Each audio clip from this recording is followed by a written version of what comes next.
জব্দ তালিকা এবং সাক্ষীদের জবানবন্দি প্রায় 244 পৃষ্ঠা, তারপরে ভিডিও অডিও রেকর্ড, এগুলো আমি পর্যালোচনা করতে পারিনি বিধায় আমি আজকে অ্যাপিয়ার করে সময় প্রার্থনা করেছিলাম। বিজ্ঞ ট্রাইব্যুনাল আমাকে সময় মঞ্জুর করেছেন। আগামী বৃহস্পতিবার এই মামলার 4 শুনানি করতে হবে এবং আমি আগামী বৃহস্পতিবার জনাব সজীব আহমেদ জয়ের পক্ষে আমি 4 শুনানি করব।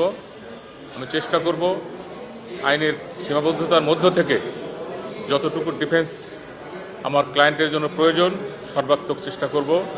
আমি সমস্ত সাক্ষী পর্যালোচনা করব এবং যে সমস্ত প্রসিকিউশন থেকে যে সমস্ত এলিগেশন আনা হয়েছে এলিগেশনকে ডিফেন্ড করার চেষ্টা করব।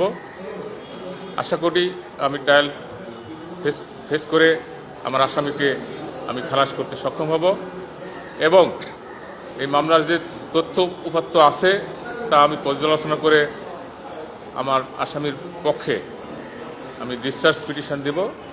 এটাই হচ্ছে আমার বক্তব্য। আউট অফ কোর্ট অনেক কিছু জানি, বাট যে প্রসিকিউশন থেকে তার ঠিকানা ইউজ করা হয়েছে রংপুরের পীরগঞ্জ থানায় এবং ঢাকার ধানমন্ডির সুধা সদন, বাহিরের কোনো ঠিকানা ইউজ করা হয় নাই।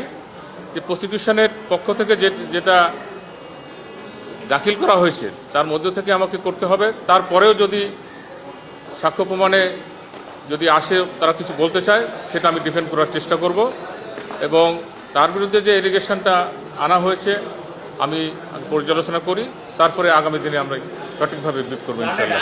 মনে করি আমার এই আসামি যে ঘটনার বর্ণনা করা হয়েছে ডকুমেন্টারি আমার আসামির বিরুদ্ধে কোনো কিছু নেই। সজীব ওয়াজেদ জয়ের বিরুদ্ধে ডকুমেন্টারি আমি কোনো কিছু পাই নাই।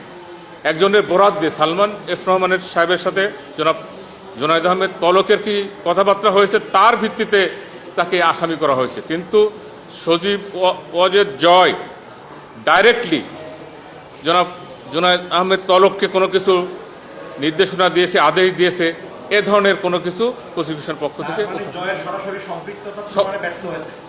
এখন ব্যর্থ হয়েছে এখন আমি বলতে চাচ্ছি না, কারণ আজকে ফর্মাল চার্জ তারা উপস্থাপন করেছে।